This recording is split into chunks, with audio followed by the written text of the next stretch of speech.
오늘 하나님께서 우리에게 주시는 말씀은 창세기 25장입니다. 창세기 25장 19절부터 34절까지 말씀.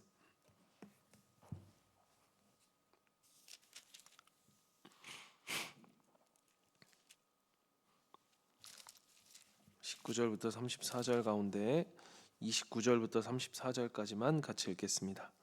29절부터 34절까지만 같이 읽도록 하겠습니다. 한 번은 야곱이 죽을 끓이고 있는데 에서가 허기진 채 들어와 돌아와서 야곱에게 말하였다. 그 붉은 죽을 좀 빨리 먹자. 배가 고파 죽겠다. 에서가 붉은 죽을 먹고 싶어 하였다고 해서 에서는 에돔이라고도 한다. 야곱이 대답하였다. 형은 먼저 형이 가진 맏아들의 권리를 나에게 파시오. 에서가 말하였다. 이것 봐라. 나는 지금 죽을 지경이다. 지금 나에게 맏아들의 권리가 뭐 그리 대단한 거냐.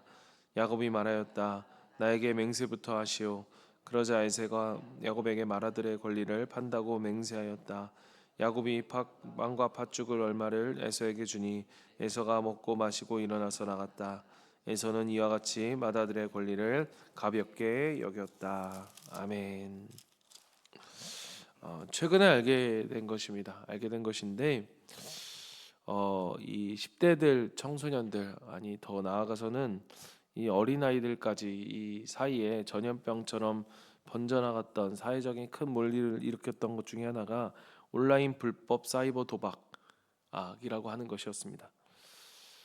이건 뭐 이상한 아이들이 하는 것이 아니라 지극히 평범하고 모범적이던 학생들이 이 스마트폰으로 하는 아주 단순한 게임이었습니다.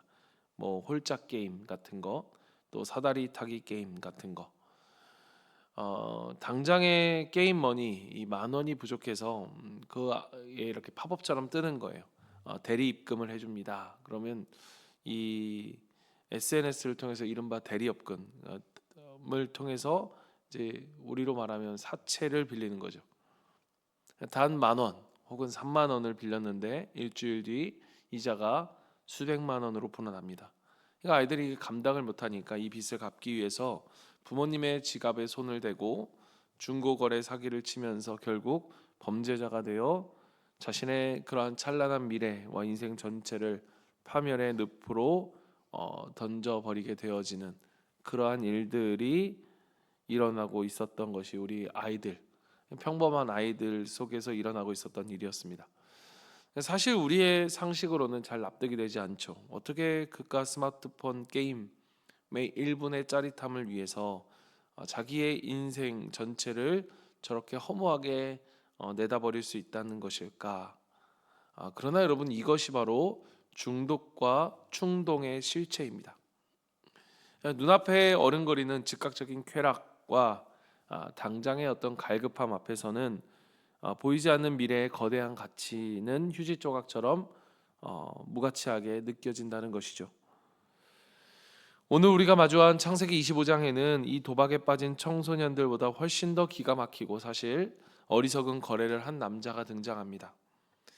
수천 년 전 천막안에서 벌어진 이 어처구니 없는 거래 현장 속으로 우리가 들어가서 오늘날 우리의 모습을 좀 보길 원하는데 우리는 세상 앞에서 우리의 이 영적 권리를 어떻게 지켜내고 있는지 우리 가운데 서늘한 진리를 함께 추적해 보기를 원합니다.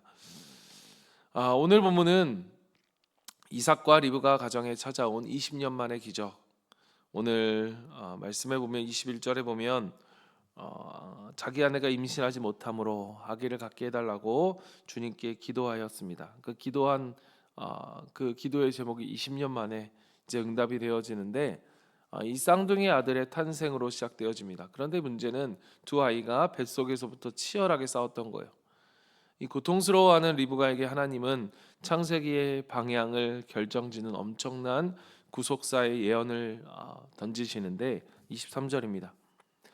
주님께서 그에게 대답하셨다. 두 민족이 너의 태안에 들어있다. 너의 태안에서 두 백성이 나뉠 것이다. 한 백성이 다른 백성보다 강할 것이다. 형이 동생을 섬길 것이다. 단순한 이야기 같지만 사실 이것은 당시의 고대 근동의 상식과 질서를 뒤집어 버리는 그러한 폭탄 선언이었습니다. 이 장자라고 하는 것, 무조건 장자가 모든 권리와 축복을 독식했던 그러한 시대적 배경 속에서 아직 태어나지도 않은, 아직 선악을 행하기도 전인 그러한 둘째 야곱을 언약의 후계자로 하나님께서 지목하십니다. 이러한 것을 통해서 우리는 무엇을 알게 되어지는가? 하나님은 왜 이러셨을까? 이 구원이라고 하는 것은요, 여러분, 우리가 인간의 조건이나 어떤 서열, 우리의 노력, 어떤 인간적 됨됨이에 달려 있지 않고 오직 하나님의 주권적인 은혜에 달려 있음을 이 역사 속에서 하나님은 분명히 우리에게 말씀하고 계신 것이죠. 이렇게 세월이 흘러서 두 아이가 장성합니다. 첫째에서는 들사람이 되어 사냥을 즐기는 상남자, 이른바 마초와 같은 그런 남자가 되고요. 이 아버지 이삭은 그런 그가 사냥해 온 고기를 먹으며 이 장남을 편애합니다. 반면 둘째 야곱은 조용히 장막에 머무는 이라고 하는 이 언어로 보면 완전한 치밀한이라고 하는 그런 뜻을 가졌는데요. 이러한 사람으로서 어머니 리브가의 사랑을 독차지합니다. 이 가정 안에서 이미 하나님의 언약, 둘째가 이을 것이다라고 하는 하나님의 언약과 또 첫째를 편애하고 둘째를 편애하는 육신의 애착이 날카롭게 부딪히는 이 영적 갈등이 이들 안에 째깍거리고 있었던 거죠. 시작되고 있었던 거죠. 그러다 어느 날 이 가정의 영적 지형도를 완전히 뒤바꿔 버리는 이른바 그 유명한 팥죽 사건이 터집니다. 29절과 30절을 보십시오. 한 번은 야곱이 죽을 끓이고 있는데 에서가 허기진 채 들어와 돌아와서 야곱에게 말하였다. 그 붉은 죽을 좀 빨리 먹자. 배가 고파 죽겠다. 에서가 붉은 죽을 먹고 싶어 하였다고 해서 에서를 에돔이라고도 한다. 사냥을 나갔다 돌아온 에서가 지금 몹시 피곤해 있습니다. 허기져서 눈이 뒤집힐 지경이었다라고 이야기하는데요. 그때 야곱이 끓이고 있는 붉은 죽의 매혹적인 냄새가 그의 코를 자극합니다. 야, 나 지금 죽을 것 같아. 그 붉은 것 좀 당장 내 입에 좀 먹자. 쏟아 부어라. 이때 호시탐탐 기회를 엿보던 이 야곱의 형이 가장 치명적인 약점을 파고들어 사실 무서운 거래를 제안합니다. 별거 아닌 것 같은데 굉장히 무서운 거래. 그것이 무엇이냐? 형의 장자의 명분, 오늘의 번역으로 하면 맏아들의 권리를 나에게 팔라라고 하는 것입니다. 여러분, 장자의 명분이라는 것이 무엇이었을까? 아버지의 유산을 2배로 받는 것, 그것만이 아니라 사실 이 장자의 권리라고 하는 것은 영적으로 보면요, 아브라함에서부터 이어져 온 가정의 영적 제사장이 되는 권리이자 무엇보다 구속사적 관점에서 보면 장차 인류를 구원할 예수 그리스도, 그러니까 자기의 혈통을 통해서 이 예수 그리스도 메시아가 태어나는 어마어마한 구속사적 축복의 증표가 바로 맏아들이 되는 것이죠. 이 장자의 권리 속에 담겨져 있는 축복이었던 것입니다. 그런데 야곱에게 있어서 이 놀라운 약속의 축복은 아무것도 아닌 게 느껴졌던 거예요. 고작 지금 그 아이들이 그 앞에서 사다리 게임, 홀짝 게임, 그 앞에서 그 아무것도 아닌 것 앞에서 자신의 인생을 거는 것처럼 고작 붉은 팥죽 한 그릇을 내밀며 이 야곱은 그 장자의 권리를 팔라 한 것이고, 그 유혹 앞에 이 에서는 자기의 장자의 권리를 팔고 있는 것입니다. 사실은 이러한 제안 앞에서 이렇게 이야기하는 게 마땅했겠죠. 네가 미쳤구나. 내가 굶어 죽는 한이 있어도 하나님이 주신 이 영적 맏아들의 권리를 내가 어찌 그 아무것도 아닌 팥죽 한 그릇과 바꾸겠느냐라고 호통을 쳐야 마땅했습니다. 그러나 여러분, 32절 에서의 입에서 튀어나온 대답은 인류 역사상 어쩌면 가장 비극적이고 그리고 본능에 충실한 짐승 같은 그러한 선언과 같았을 것입니다. 32절에 보십시오. 나는 지금 죽을 지경이다. 지금 내게 맏아들의 권리가 뭐 그리 대단한 거냐?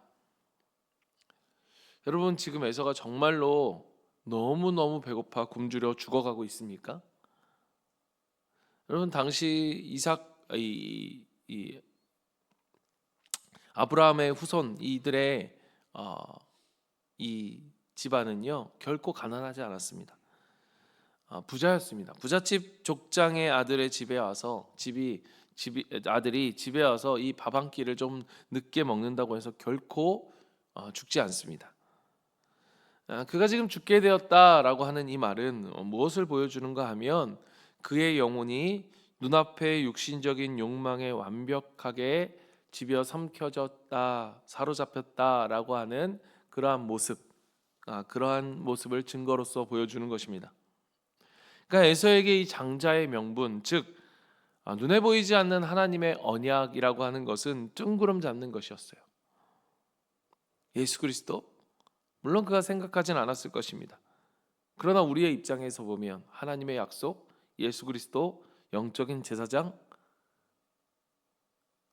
그러한 것들, 아니 그의 표현대로 한다면 그딴 것들이 지금 내 뱃속, 내가 먹고 사는 것, 내가 오늘 먹고 사는 이 일에 이 뱃속에서 꼬르륵거리는 그 당장의 배고픔을 해결해 주는가? 내게 지금 필요한 것은 하나님이 아니라 저 붉고 뜨거운 팥죽 한 그릇, 내 배를 만족시켜줄, 나를 만족시켜줄 저 한 그릇이다. 팥죽 한 그릇이다. 그러한 이 사건의 결론 34절은 아주 서늘하게 이 결론을 맺습니다. 야곱이 빵과 팥죽 얼마를 에서에게 주니 에서가 먹고 마시고 일어나서 나갔다. 에서는 이와 같이 맏아들의 권리를 가볍게 여겼다. 이 가볍게 여겼다, 바자라고 하는 이 히브리어는 더 정확하게 번역하면 경멸했다, 쓰레기 취급을 했다라고 하는 뜻입니다. 그러니까 에서는 죽을 다 먹고 자기의 배부른 배를 두드리며 이 자식 참 어리석네. 그 아무것도 아닌 눈에 보이지도 않는 말 한마디로 죽 한 그릇을 내가 공짜로 얻어먹더니 나는 손해볼 일이 하나도 없었네 라고 하며 그는 만족하며 나갔을 것입니다. 그런데 여러분, 훗날 히브리서 12장 16절은 이 장면을 가리켜 뭐라고 평가하느냐? 음행하는 자와 혹 한 그릇 음식을 위하여 장자의 명분을 판 에서와 같이 망령된 자가 없도록 살피라. 망령된 자, 이 말은 좀 직접적으로 해석하면 짐승처럼 행한다라고 하는 뜻입니다. 무서운 경고죠. 영원한 생명을 당장의 그 한 끼에 당장의 내 배고픔을 채우는 배부름과 맞바꾼 자, 그것은 마치 음행하는 자와 같은 것이다라고 말씀하셨고, 이건 짐승처럼 어리석은 일이다라고 이야기하셨던 것입니다. 하나님은 그것을 묵과하지 않으십니다. 반면 야곱은 비록 비열한 방법을 쓴 것이죠. 비열한 방법이었습니다. 그러나 하나님은 그 영적 축복이 얼마나 위대한지 그 사모함을 보셨고, 그가 그 사모함을 갖고 있었기에 그로 하여금 결국 구속사의 계복을, 그 속이는 자 야곱을 통해서 구속사의 계보를 있게 하십니다.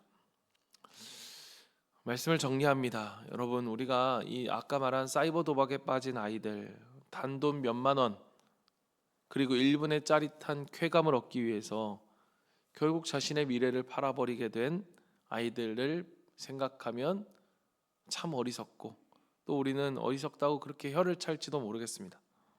그러나 여러분, 오늘 우리 하나님 앞에서 우리의 영혼을 정직하게 우리가 비추어 보길 바랍니다. 여러분, 우리 역시도 날마다 우리의 일상의 선택 속에서 이 에서처럼 영원한 장자의 명분을 붉은 팥죽 한 그릇과 맞바꾸며 살아가고 있지는 않습니까? 여러분, 오늘 우리에게 이 팥죽은 무엇입니까? 좀 더 쉬자, 좀 더 눕자, 좀 더 편하게 쉬고 싶은 유혹, 남들에게 뒤처지지 않기 위해 어느 정도의 불법은, 편법은 그렇게 눈 감아버리는 적당한 타협들, 기도의 자리, 다른 건 다 변명해도 우리가 기도하지 않는 것은 변명할 수가 없다. 기도는 변명할 수 없다라고 이야기하는데, 사실 이 기도가 하나님의 자녀에게 주신 엄청난 특권 아니겠습니까?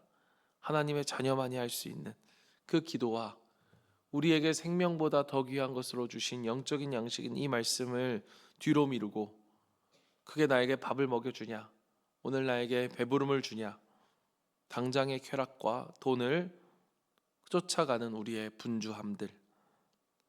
여러분, 우리 마치 이 사단이 우리 앞에 우리의 코 끝에 들이미는 그러한 매혹적인 붉은 팥죽과 같지 않을까? 우리는 자주 이렇게 변명하죠. 주님, 제가 지금 피곤해 죽겠습니다. 주님, 제가 먹고 살기에 바빠 죽겠습니다. 내가 그것까지 해야겠습니까? 내가 영혼 구원이고 뭐고 십자가고 뭐고 지금 당장 내 삶이 너무 피곤한데 그게 나에게 무슨 소용입니까? 마귀는 우리에게 끊임없이 우리의 그 앞에 팥죽을 내밀며 그렇게 속삭일 것입니다. 뭐 그렇게 유난 떠냐? 적당히 해라, 적당히. 너 지금 피곤하지 않냐? 너 지금 먹고 사는 것만 해도 힘들지 않냐?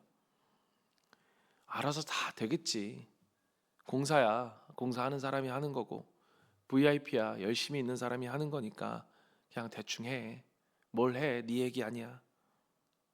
여러분, 이러한 마귀의 속삼이에 우리가 우리의 사명을 포기한다면 오늘 이 에서의 모습과 우리의 모습은 다르다 말할 수 있을까요?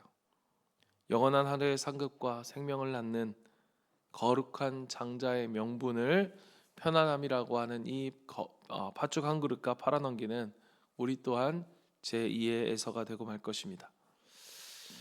사랑하는 성도 여러분, 십자가의 영원한 가치는 보이지 않습니다. 우리의 눈에 당장에 보여지지 않습니다.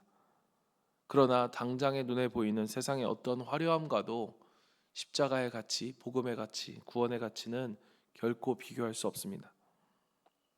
육신의 피곤함 속에서도 영혼을 구원하는 사명, 하나님의 나라의 동역자가 되어주는 이 거룩한 특권을 여러분 결코 가볍게 여기지 마시길 바랍니다. 오늘 우리의 코끝을 자극하는 팥죽, 세상의 팥죽 이 냄새를 십자가의 능력으로 단호히 거절하시길 바랍니다.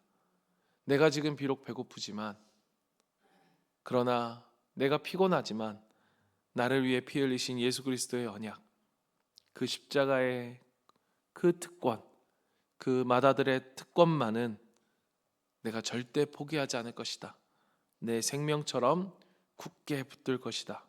오늘 이 거룩한 결단으로 오늘을 살아날 때 여러분, 이 오늘의 승리들이, 하루하루의 승리들이 오늘 또한 그렇게 모여서 5월의 끝자락에 우리가 새롭게 단장될 일칠 공간과 또 VIP 초청 예배 현장 속에 많은 영혼들이 주님께로 돌아오게 되어지는 그런 영광스러운 구속사의 역사로 일어날 줄 우리는 믿습니다. 이 믿음으로 오늘 하루를 주님과 함께 살아가며 우리에게 주어지는 많은 유혹들을 단호하게 거절한 채 또 믿음으로 오늘 하루를 승리로 살아갈 수 있는 저와 여러분 우리 모두가 되기를 주님의 이름으로 간절히 축원합니다. 아멘.